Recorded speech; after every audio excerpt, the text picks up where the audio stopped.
This podcast is a part of the Benview Network.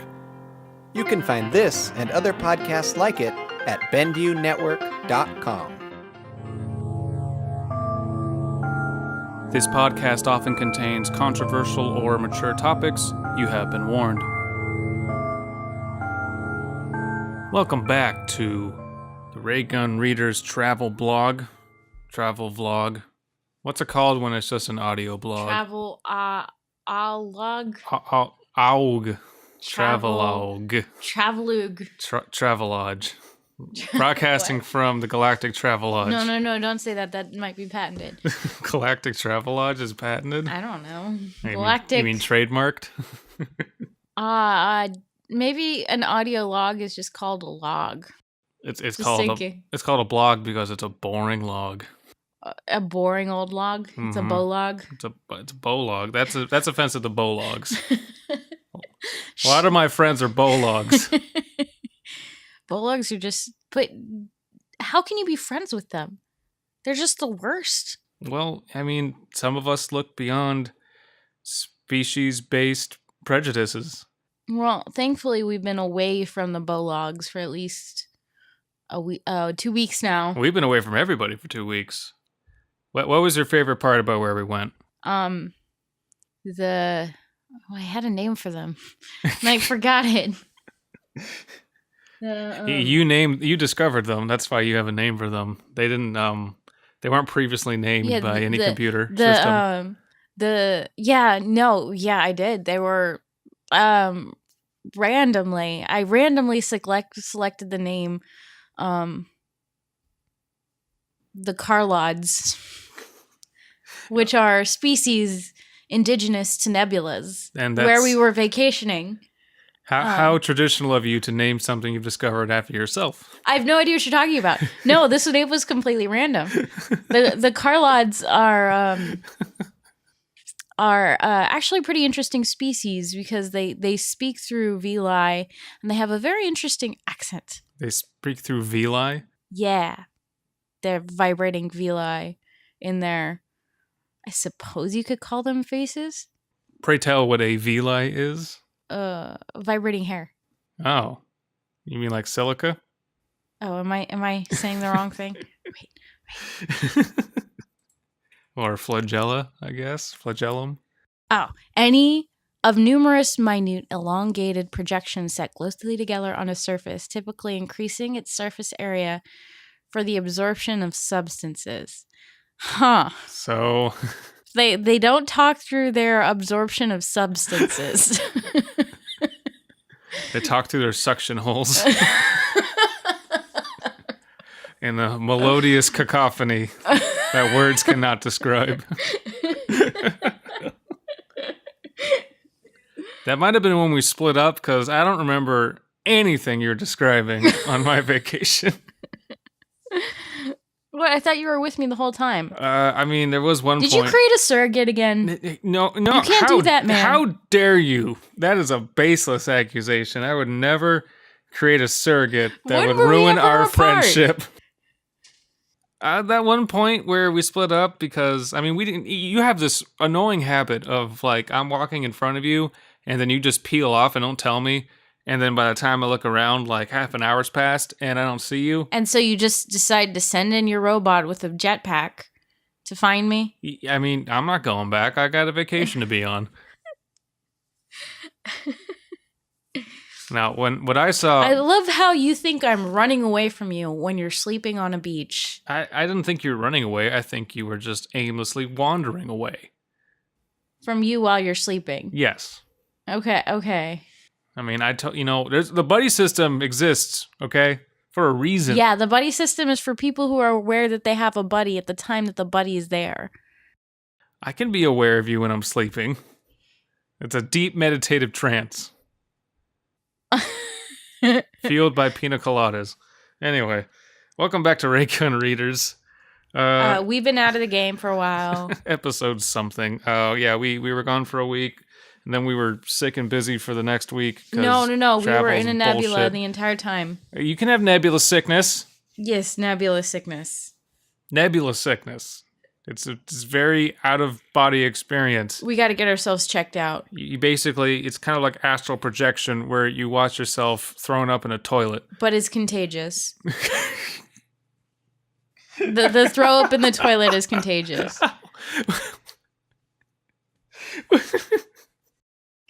Sexually transmitted astral projection. I just have this image of someone coming in on their friend, they're throwing up in a toilet. Get out of here, it's contagious. And then they run to the sink and they start throwing up. And then the third friend comes in and they have to run to the bathtub. Get out, it's contagious. And then all of them are so confused because they're just watching themselves do it from afar. Yeah, and they can't do anything about it. Nebula sickness is a terrible, terrible thing. Oh. Well, I hope that elongated cold open was good for everybody. So we are going to We're reading a story about rebirth. Picking up the rebirth saga again. And as I remember, there is an old man who lives in a world. Oh, well, they know all this stuff. Well, hopefully they do. If you don't know what we're talking about, this is a multi-part series. I'm going to make a playlist. But yeah, go check our past episodes to get caught up because at this point we really can't recap anymore. No, give a 10-second recap, Abysmii. A person gets cryogenically frozen and 1,000 years in the future wakes up to find that most of humanity is hooked up to a virtual reality simulation run by a gigantic computer server and is trying to figure out what happened. That was over 10 seconds. Well, you know what? That's the last one I'm giving. Y'all don't get any more synopses. You forgot about the part about the sex robot psychiatrist. That's my favorite part. So maybe I don't want to shove it into my brief synopsis. It's everyone's favorite part, let's be honest. Anyways, he's coming back into the real world, which apparently is no longer the real world because nobody really wants to be there anymore on Earth. And he's remote controlling a pretty robot lady from his brain. From his brain. So, yeah. Again, just listen to the old episodes. And the name of this chapter is... Chapter 13. Over 9,000. Needs no introduction and no explanation. Yeah, possibly. Rachel folded her arms. Stop checking for cables or plugs coming from your head. It's all wireless, baby. We don't need physical links for something as low bandwidth as VR. You are telling me that I've been having a low bandwidth experience? But the detail was incredible. How is that possible? For humans to be unable to discern nearby pixels as separate, they have to be at a smaller angular distance than your eye's angular resolution. That is about 1/60th of a degree. You have a field view under 190 degrees horizontally and 130 vertically. 11,400 by 7,800 or 88.92 million pixels. You can't really process more than 300 frames per second. The total for the visual layer is thus 26.676 billion pixels per second. The human eye can only distinguish about 10 million colors, but there is an extra data beyond colors, so 256 bits per pixel works fine for a grand total of, wait for it, 6.829 trillion bits per second. And are you impressed yet? That's just the visual layer, but it's the largest amount of data. It's not exactly pixels, but that's the best analogy you understand. For the average adult human, the skin has a surface area between 1.5 to 2.0 square meters. People can feel up to 1 millimeter differential. That's up to 2 million touch points. Sound, smell, and taste have negligible bandwidth in comparison to actuality. Everyone falls before the sensory thresholds, and of course we have advanced compression reduced by over 90%. You, for example, use average just under 520 gigabits per second for all sensory data. Upload needs much less, even before the 20s. Short-range Wi-Fi standards were reaching 28 gigabits per second. It took much more time to develop the correct interfaces and coding for direct neural stimulation. We already had the wireless transfer technology decades earlier. I couldn't even make any jokes out of that. That was just... Thank God. Were you trying to... So the point I'm making ruin is... that for me? That was a lot of numbers. I encourage someone else to read that and kind of deconstruct it. Well, maybe you can help out. What exactly is binary algorithm trying to get across by this? It was a lot of numbers and figures regarding... Well, I don't know, because by the end I was that you lost me. Let's see. Yeah, skim it. It's basically breaking down the amount of data the human body processes through physical stimulation and translating that to computer data. And if you are feeding someone in VR data, apparently it's low bandwidth because the human body, or the human mind rather, can only process so much. Like we can't see beyond 300 frames per second, or we can't distinguish much after that, I think is the point. Not sure how I feel about just putting all these in. I mean, that's some people enjoy that. I mean, that's part true. of it's a That's part true. of sci-fi to develop the world that you're in. And it is, I guess, backing up this kind of nebulous. We were talking earlier about how this VR world was a little bit nebulous and how there's just a lot of abstract concepts being thrown out. And this does kind of ground it a bit. So I can definitely appreciate it for that. Even if it is a bit thick and a little bit hard for me personally to decipher out. I mean, there's much more intelligent people out there than me. So it's compression. So they're Okay. saying all of these pixels, right? So but you can compress it down because humans don't actually sense all of that data. Oh, okay. So but I mean that's still like Oh, actually, okay. a ridiculous amount of data per person. So That makes sense. still a lot of advanced computer work. So it's still supercomputers at work. I can understand it actually through this metaphor because I'm all about music. Not metaphor, analogy. Compression. Yeah, like you can tell the difference between an MP3 and a WAV file because an MP3 will sound quieter. There will be like you'll hear less of the instrumentation in music. You'll hear less things going on because it's compressed. And if anyone's ever like made content on YouTube, if you upload a video to YouTube, it will sound a lot quieter because YouTube is compressing digitizing sensory data. So I imagine when he goes outside, he's gonna go, "Whoa, I can feel colors now," because he can just feel everything again and see more than 256 bits of color or whatever it is. Maybe. So let's read on. You're not going to keep reading? I thought you were just so excited with that last bit. Do you want me to finish this whole one out? No, it's fine. I will read my paragraph in between. That was pretty amazing, Arthur thought. So then what would high bandwidth application look like? I'm kidding. If you want to talk about high bandwidth usage, then you're talking about the digital population, since they operate on a different time scale than you do. However, they are also usually all together in the same physical hardware with the groups they interact with, most so. Ooh, so they probably go a lot faster. With the groups they interact with most, so it's all in one place and you don't need nearly as much transfer speed between servers. There's plenty enough to shift one subjective consciousness around. The system core, on the other hand, has to pull summary data from over 1 trillion digital people across the world. Who might generate as much as 100 trillion bits per second each of raw data. That is something like a 1 followed by 26 zeros. Is that a Google? No, a Google's a lot bigger than that. Never mind, sorry. I have no idea how much it filters out, but even a small fraction of that would overwhelm any individual server cluster that I'm aware of. I'm sure it also splits up the work somehow as well, but the whole thing is a black box to me and most everyone else not directly involved with its operation. But I thought she was a computer program that understood everything. But that doesn't mean she's given all the information. So she's basically saying, high bandwidth is high bandwidth. I don't know what it is. Well, she's saying that there's higher bandwidth between kind of LAN networks, I guess, because they're on the same server, but the total amount of bandwidth going around is some incomprehensible number. Mm-hmm. Yeah. But she doesn't know how it works. That's what I mean. She's not allowed to know how it works, I think. The numbers were overwhelming. Ooh, my computer. My space computer just fell asleep. Oh, no. The numbers were overwhelming. And indeed, almost unimaginable amounts of data. As Rachel might say, that's progress. Wow, that was a really easy chapter for me. Yeah. If you wanted to take that very long, number-filled... No, I'm good. ...chunk, I'll let you have it next time. Next. And I don't want anyone to think now that we're talking about Villa. I don't want anyone to think that I was demeaning that paragraph. I just, as far as like exposition goes, there wasn't much in there, so I wanted to just get through it. But I do encourage you to read that and kind of look at those numbers and statistics for yourself. If you enjoy that sort of thing. Yeah, and I mean, you're right. People do. Some people do enjoy that. Chapter 14, Villa. Villa. Latin for house.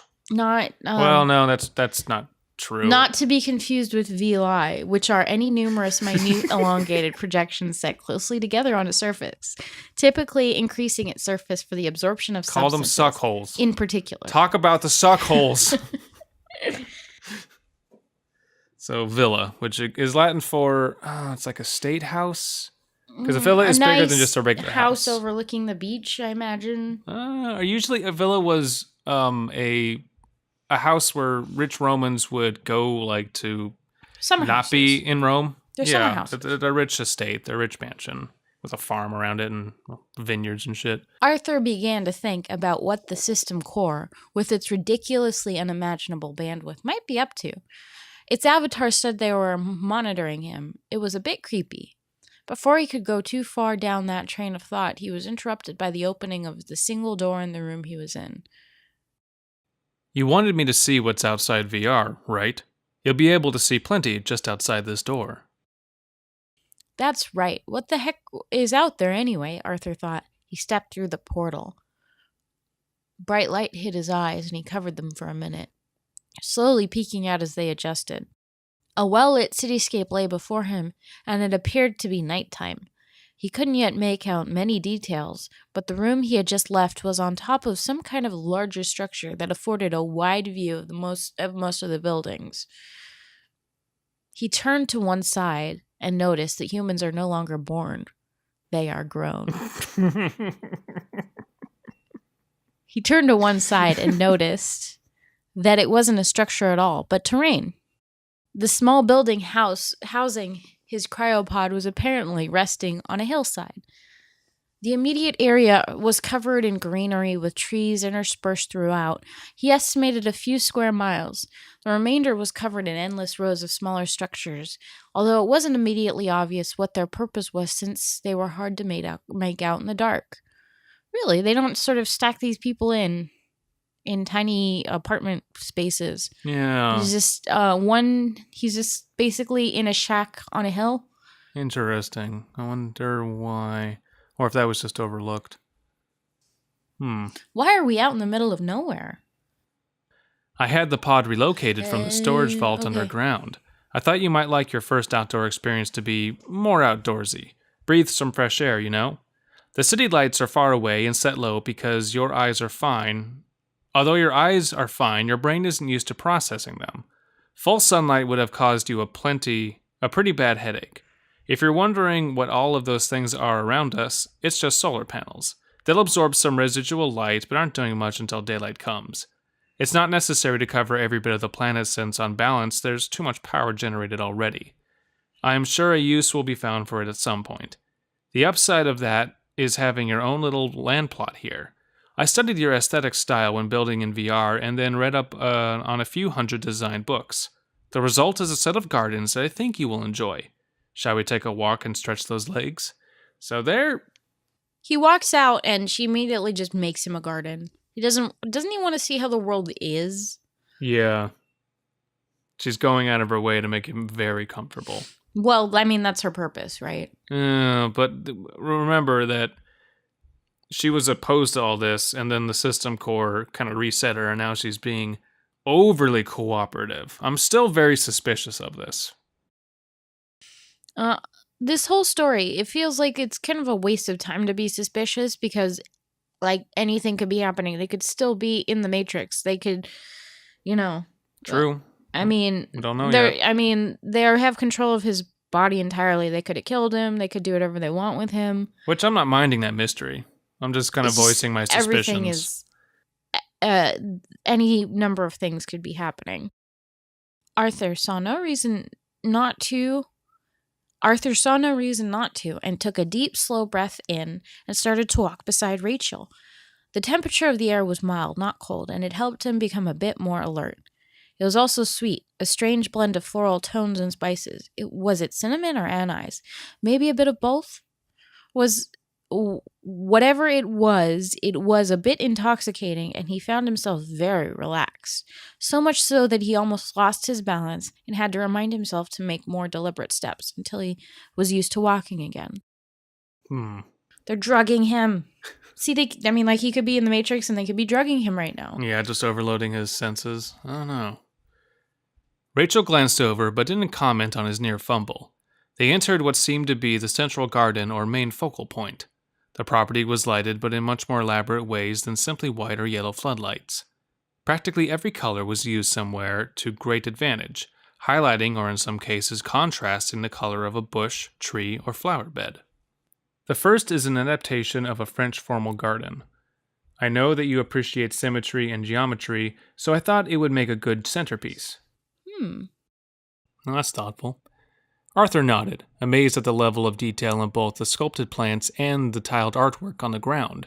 It was hard to take in and appreciate all of it at once, so he stopped frequently to examine particular interesting pieces. Rachel waited patiently or walked leisurely, giving him some moments to himself. He tried not to think, but rather to sense and experience, and few words were exchanged until they arrived at a gate leading to an area with a wholly different design premise. Just something interesting here. What's that? Everything was designed. Mm-hmm. Everything was designed for him. It probably took no work. So, I don't know. If I were in his position, I wouldn't really get any joy out of looking at some of these artistic garden pieces, garden sets. Well, does he not feel different because it was designed for him and not by him? Maybe, yeah, for sure. But what about the work that goes into making art? How often do you think... It's just an observation, that's it. I mean, I don't think... I'm not making that conclusion, personally. Oh, is it my turn? Yeah. It was immediately recognizable as a Japanese rock garden. The gravel, carefully woven around various objects, including rocks and statues. Some were recognizable as animals, while others were almost abstract hints at a possible form. Further in, water circulated around a large gazebo with several wooden bridges connecting it to the rest. Arthur found a bench there and decided to sit for a bit. Rachel lay down on the adjacent bench. I think that means Rachel laid down on an adjacent bench. Or Rachel was laying down on staring up at some decorative carvings in the roof. This prompted Arthur to do the same after noting how ridiculously comfortable the bench cushion made of some unknown material was. He breathed out slowly. How do you like my work? Rachel asked casually after several minutes of calm silence. It is pretty glorious, I must say. It is certainly relaxing. How long did it take to make all of this? A few hours for the design, and a few hours for construction once I sent it out. I delegated the actual construction of it naturally, but there is one thing Builder AIs are good at. But if there is one thing Builder AIs are good at, it's following schematics. I love it when I make a schematic for my garden. It's the most therapeutic thing ever. Well, is there much to take away from this chapter? Not really. It's just it does kind of painting a picture of a perfect world. It kind of feels like stalling. Mm-hmm. And again, I don't know if that's intentional, because if I were Arthur and I just had my, allegedly real awakening into the real world outside of VR, and I'm in the real world now. I'd want to meet people. I'd want to start exploring and not be like, oh, right, the lush luxury of the future where everything's perfect. Like, he was just trying to get away from that. Didn't they say there were people outside in the real world that chose to live that way? Yeah, not a lot, but yeah. That's what I would want to see.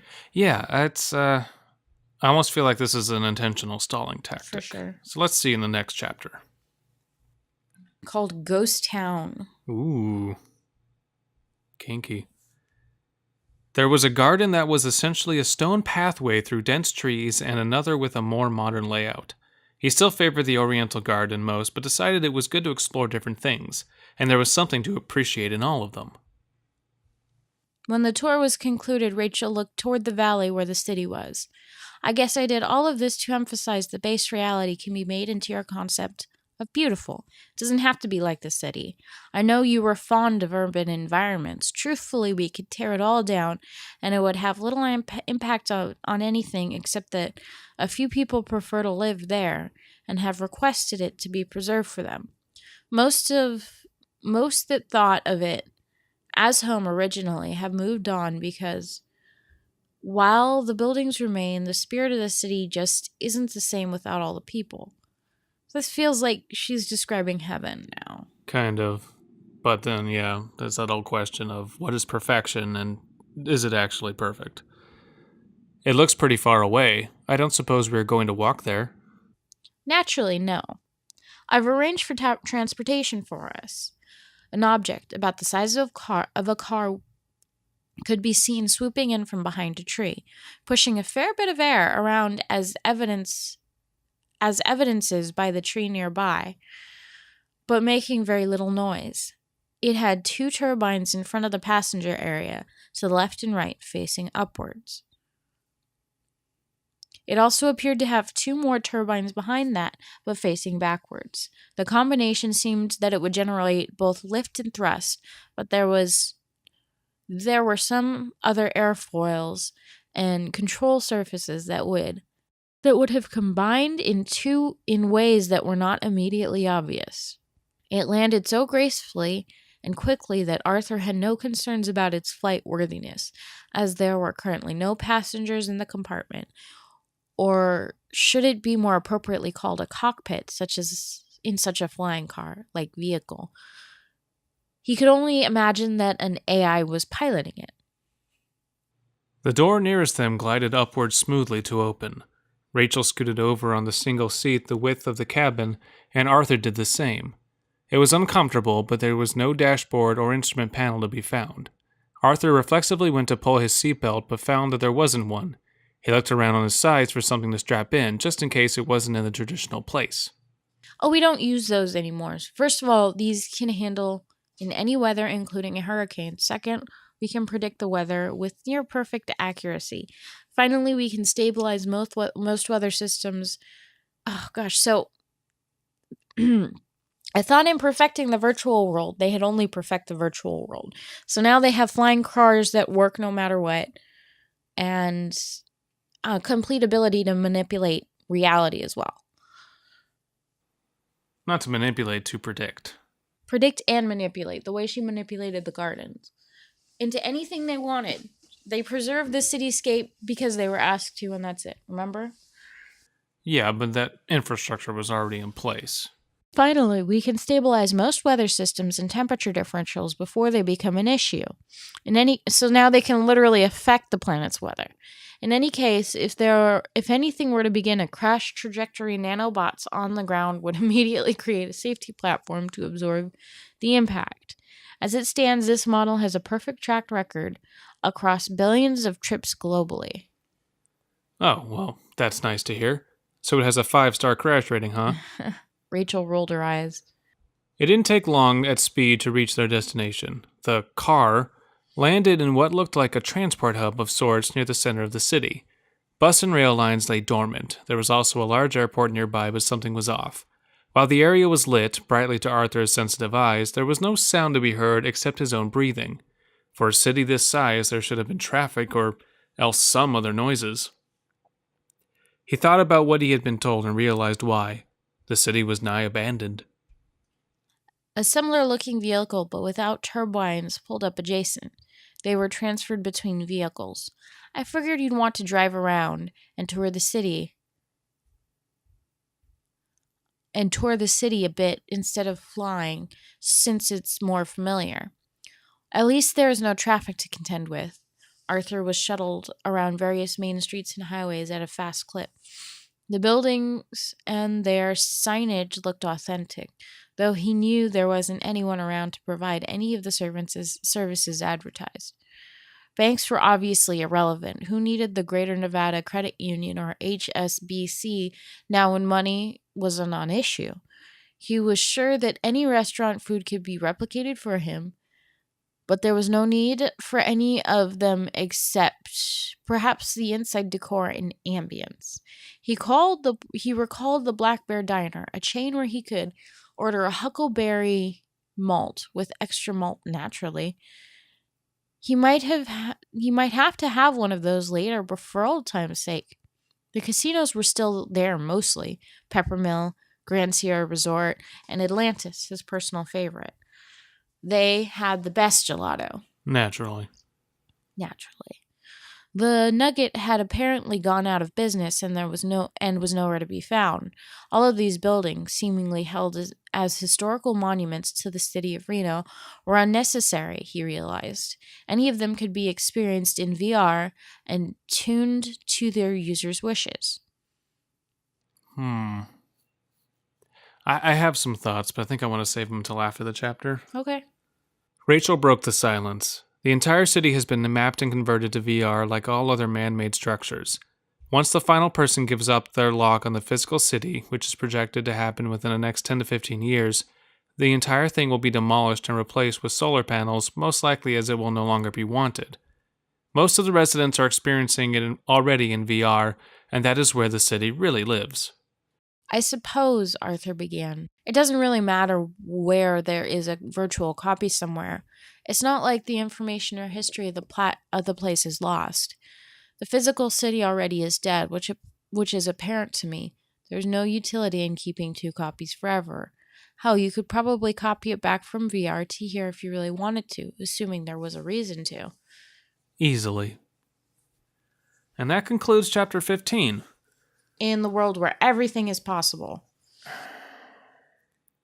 So, it's clear that a big theme here is the struggle of humans' concept of what is good and ideal against simulated perfection. And just what perfection might look like and how unappeasing and unsatisfactory that really would be. Because, I mean, listen to you and I. We're hating how perfect this place is. Yeah. Like, what's the point? Why are we even being shown it? Let's, where's the adventure happen? Let's meet some... Well, it's not just the adventure, it's the drive to do anything. And, she comes up with, scientists create in virtual reality and study the mysteries of the world. But what's, even the point if you don't even live in the world anymore? Mm-hmm. Yeah. Why bother? I mean, this series is still going. Mm-hmm. And I think it's going to be a 90-part series or something close to that. Wow. So undoubtedly, he's going to find some flaw. Undoubtedly, they're going to stumble upon some other humans who are like, things are not what they seem. Well, that's where we think the story's going. Maybe it just stays perfect, and it just, that in itself is innately horrific. Maybe. I mean, that would drive me crazy. And maybe it drives Tim crazy. It irks me, that's for sure. Yeah. And this is the cool thing about this story and Binary Algorithms writing is that he often predicts what we're going to talk about and ask questions for, and then surprises you or straight up answers it right as you're thinking it. So I'm not deterred by this at all. I think it's intentional. I could be wrong. But I do think that this unyielding perfection is supposed to irk Arthur as much as it does the reader over time. He doesn't seem very irked. He seems very understanding overall. Well, I mean, he does have a companion, and he is kind of an open-minded individual. So I think he's kind of going along for the ride right now, and is just excited to be moving at all outside of VR. Yeah, that's true. So, I don't know, man. Arthur, you're in hell. It's all a trick. Get out. It's all a clever ruse. Get out. Right, well, that is all we have for today. This was a short episode indeed, but really enjoying the Rebirth Saga. Glad to be back in it. We're still dealing with the repercussions of Nebula sickness. I'm currently watching myself. Give us a little bit of time. Throw up over a balcony right now, and I'm not impressed with how I look. I definitely need to work out more because you got to look good when you're throwing up. And I see myself throwing up all over the astral projection of Abysmii. Just, that's what I see happening. That was intentional, I'm sure, on your part. I have no idea what you're talking about. This is all... I'm not in control of myself right now. That's exactly what you said in Space College. And I didn't believe it then, and I don't believe it now. You have all this space to throw up on, but you somehow find me. And you gotta blow galactic chunks everywhere. Because you can't hold your space booze. Well, turn off gravity, and then we can just collect all the vomit in the middle and eject it. No. Feeling peckish this midnight? Sate your appetite for terror and reserve your ears for a feast of the sound. The Midnight Marinera podcast is here for you, intrepid listeners. We sample only the finest in sinister stories and, coating them with our own unique spooky sauce, present them to you as eerie audio dramas. Tune in twice monthly as Midnight Marinera sends shivers of fear and spasms of laughter through you. Bon appetit!